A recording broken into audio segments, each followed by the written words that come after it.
A paz do Senhor, nós estamos hoje na segunda lição desse terceiro trimestre de 2021, uma lição bíblica cujo tema é vigilância e justiça e o culto a Deus. A temática da lição desse trimestre, blindada pela Casa Publicadora das Assembleias de Deus.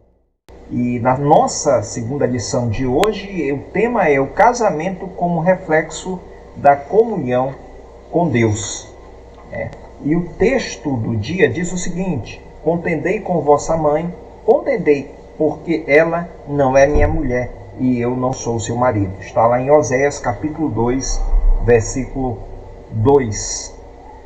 A síntese da lição diz o seguinte: Oséias recebeu a missão de profetizar para Israel, um povo ingrato e obstinado.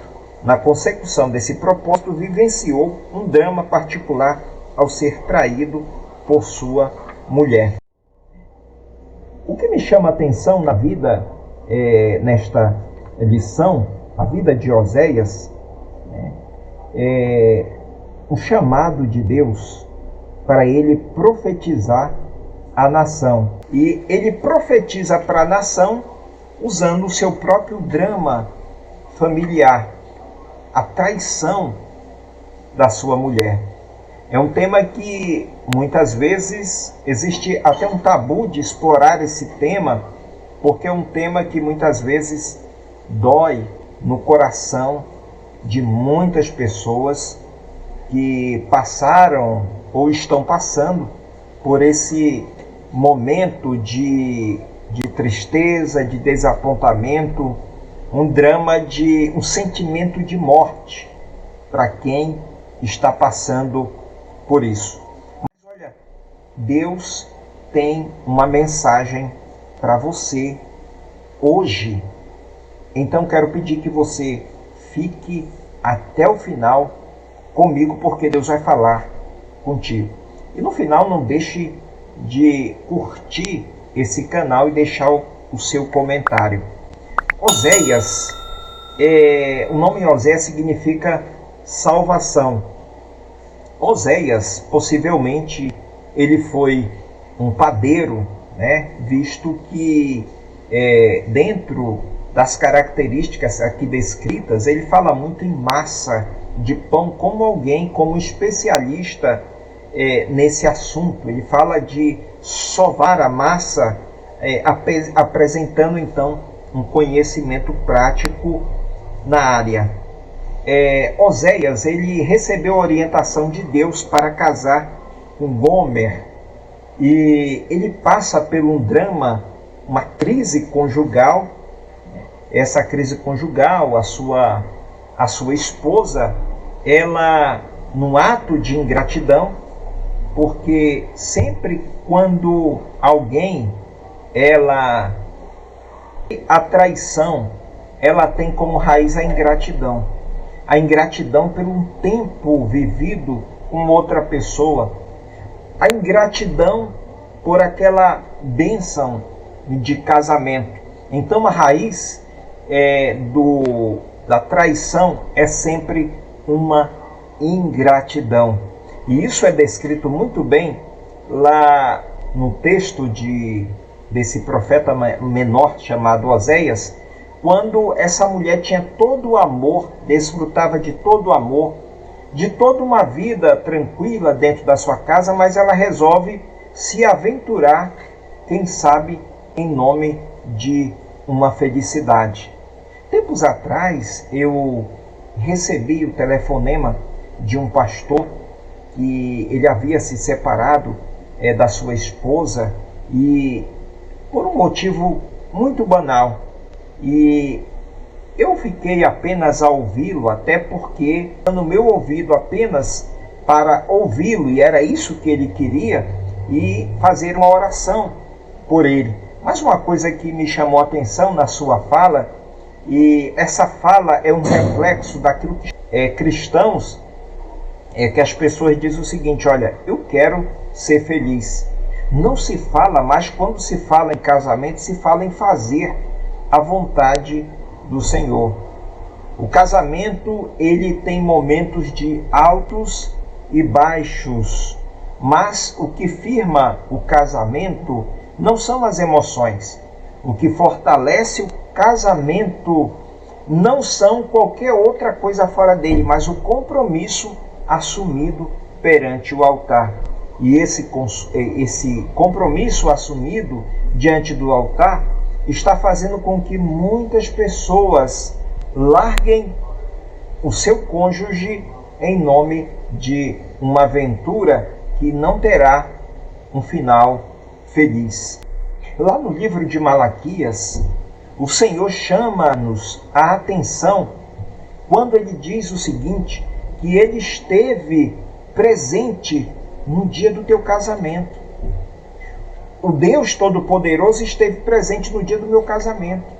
Ele foi a testemunha principal. Deus foi a testemunha principal no dia do teu casamento. Talvez teve muita gente importante ali, amigos seus, pessoas da sua família, mas a testemunha mais importante ali foi Deus. É por isso que o casamento ele não pode ser dissolvido por uma banalidade qualquer. O casamento não pode ser dissolvido sem que haja perda, sem que haja morte. A palavra de Jesus é bem clara. Ele diz, olha, que se não for por causa da prostituição que um homem contraia novo casamento, o que acontece? Quem casar fora desses quesitos estabelecidos por Jesus, ele está em adultério. E não adianta, hoje nós estamos vivendo um momento muito difícil para casais, onde nós estamos vendo uma flexibilização do casamento, das palavras de Jesus dentro das igrejas. Eu quero dizer que aquilo que o Senhor estabeleceu não pode ser flexibilizado. Aquilo que Jesus estabeleceu como verdade, nós temos que seguir. E olha, deixa eu falar uma coisa para você. O nosso papel como servos de Deus é fazer a vontade de Deus e não sermos felizes. Muitas vezes quando nós falamos em que queremos, quando eu vejo esses comentários, essas falas dessas pessoas dizendo, olha, eu quero ser feliz, não importa como. Já existe aí uma falácia nesse tipo de argumento. Porque quando implica em que a pessoa quer ser feliz, implica ela desconsiderar a outra pessoa que convive com ela. Nas minhas palestras eu sempre faço uma comparação de uma folha de papel. Casamento é comparado. A palavra casar no original quer dizer colar. Colar. Esse é o significado de casamento. Você já percebeu, você já tentou colar? Experimente colar duas folhas e deixe ela secar. Depois que ela seque, experimente arrancar para você ver o que acontece. É exatamente esse conceito de separação. Você vai ver pedaços de folha em um canto e no outro canto. Aquela folha que era inteira, ela nunca mais será a mesma, porque vai pedaços para todos os lados. Bagagens que pessoas levam dos seus casamentos anteriores, que foram um fracasso, levam para o próximo casamento, o resultado é um novo fracasso. É isso que aponta as estatísticas, que 50% dos novos casamentos resultam em novos divórcios, em novas separações. É por isso que nós temos que regressar aqui urgentemente à palavra do Senhor. A palavra do Senhor que fala sobre compromisso. É por isso que Deus usa essa figura aqui do casamento para comparar com a sua relação com a igreja. Uma relação de intimidade. Uma relação de compromisso com Deus. E esse compromisso com Deus vai até o arrebatamento. Esse compromisso seu com seu cônjuge vai até que a morte os separe, e não o divórcio.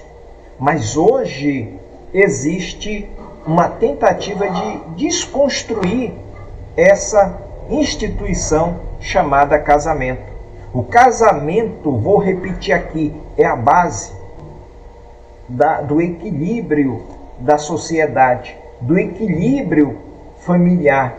Veja o que acontece com as crianças, veja o que acontece com a família quando existe uma separação. É feridas, destruição, desequilíbrios por todos os lados. Para aqueles que ficam, para aqueles que fazem parte da família. É por isso que Deus, lá no livro de Malaquias, ele disse: eu odeio. Essa palavra é forte, vindo da boca de Deus. Eu odeio o divórcio. Deus não aprova o divórcio. Existe uma única condição que Jesus estabeleceu lá no Novo Testamento, casos que são permitidos o divórcio, quando existe traição. E quando não existe possibilidade de reconciliação, aí sim é possível um novo casamento. Fora isso, é pecar contra Deus. Fora disso, é estar em rebelião contra Deus. Fora disso, é estar em adultério contra Deus. A palavra de Deus jamais pode ser flexibilizada. Uma outra questão aqui, que nós podemos ver aqui nessa relação de Deus aqui, usando a figura do casamento, é que a prosperidade, a distração, melhor dizendo, com a prosperidade pode ter levado Gomer a esquecer do seu compromisso. Ela se acomodou e, como resultado, ela possivelmente deixou de orar, deixou de buscar a Deus. E é isso que acontece na nossa vida espiritual quando nós deixamos de buscar ao Senhor. Quando nós baixamos a guarda. E quando nós baixamos a guarda, o inimigo nos pega, o inimigo nos derruba, a tentação nos derruba. Veja você que Davi, ele foi derrubado, não foi na guerra, ele foi derrubado quando ele se acomodou, ele se distraiu na sacada do palácio.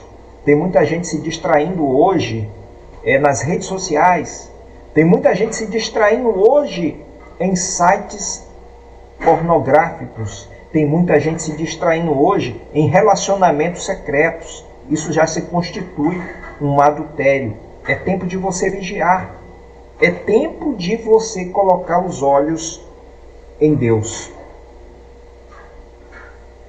Uma outra lição que essa lição pode nos trazer é que o contexto espiritual da nação israelita aqui era um contexto de declínio moral e um contexto em que os sacerdotes haviam perdido a santidade, haviam perdido a visão espiritual.